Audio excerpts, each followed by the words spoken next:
Hey, it's Scotty. She buys cars. Look where we are. We are in the Lexus GSF. And this is a performance car with 467 horsepower, and it's designed for the track. I'm with Gail, and Gail is a professional race instructor, performance drive instructor. And she's got something on the car that's really cool. I want to show you. These paddle shifters. I don't know if you can see these little silver shifters here. And she is going to show us how you're supposed to drive a car with paddle shifters. We're on a track here in the California desert. It's called the Chuckwalla Raceway. And so it's a great closed course, a great opportunity for us to learn how to use paddle shifters. So I'm going to show you what we need to do if you're driving and how to best take advantage of paddle shifters. Before we take off? Go ahead, Gail. Hi, we're about to take a lap or two around the Chuckwalla Speedway. So to operate the paddle shifters in this particular Lexus, you obviously put your foot on the brake pedal to get it back into gear, bring it down into drive, but then we're going to take the gear shift lever and we're going to slide it over to the left so that we're in the manual mode. So now the car has two different options of shifting. I can use my paddle shifters on the steering wheel, which is what we're going to do, or you can shift the car manually by using the gear shift lever by moving it forward and back.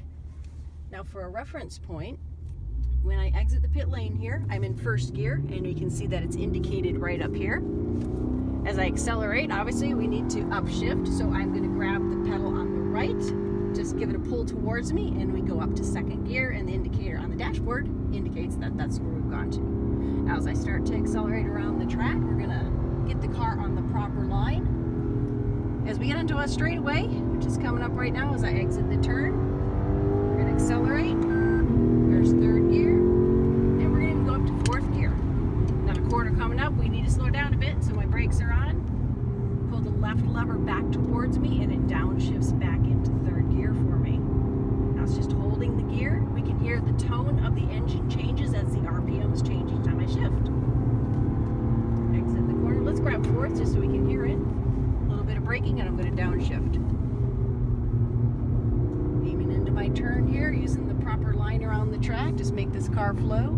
Another straightaway coming up, so once again, as we straighten out the car, we're going to accelerate. I'm going to pull the plus lever, go up a gear.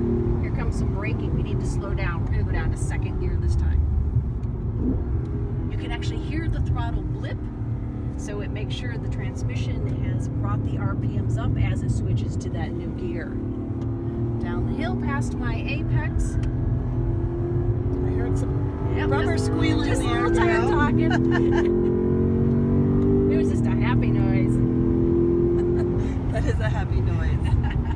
It was a Gale happy noise too. Maybe it was me squealing, not the tires. That's happened before.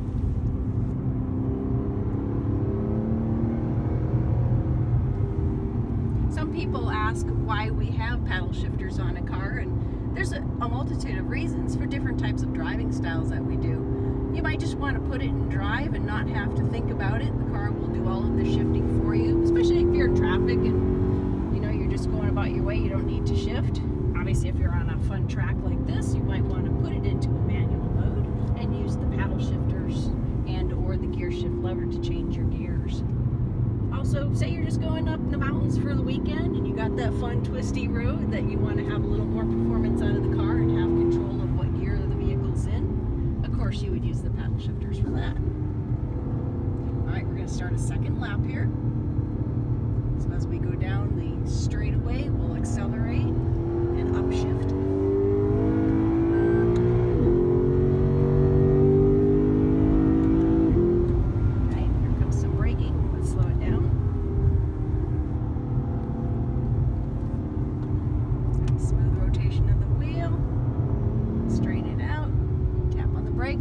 Going to tighten up a bit. This car just rails. It is so fun to drive. Let's grab another gear. Once again, we're going to back it down a little. You can hear the car downshift, hear it blip, and then it goes into the proper RPMs for the speed that we are at the moment. And the car will take care of itself. So if you downshift or upshift, well, upshift I guess you wouldn't hurt it, but if you were to downshift improperly, It would adjust. It has a protection mode for it, but one should still be conscious. You wouldn't want to be going 100 miles and attempt to shift down into second gear. First of all, the car wouldn't allow you to do that.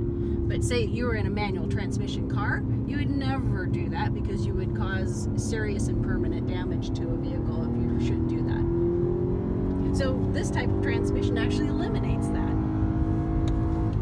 That's actually kind of nice. So no unintentional redlining. Correct. Unintentional redlining bad. Or beyond redlining.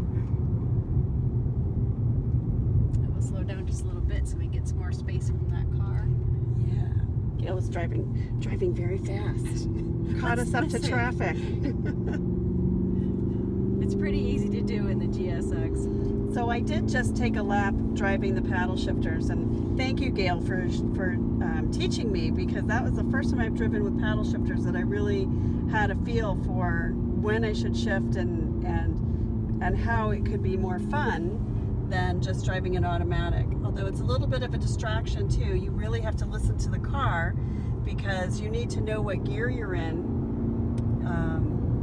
without looking at the indicator that shows you what gear you're in. And I don't know if you can see, but that shows that she's in third gear right there and going 83 kilometers an hour. I don't know why that's a metric. It just makes me feel like I'm going faster.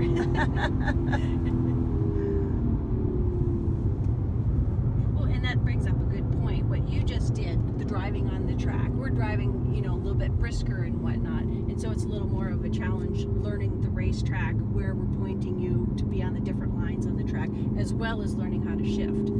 So if you're on the street, it might be a little bit more natural because that's an environment that we're all more accustomed to. Mm-hmm. But with distracted driving these days, and the more time where our eyes are taken off the road, the more we have to really be careful. Exactly. And well, that's another thing too, is the paddle shifters are so ergonomically placed that you can see the entire time around the track. Literally, my hands are in the proper hand position, which that helps keep the hands in a proper position, but those paddles are accessible all the time. That was really fun. Thank you, Gail. My pleasure.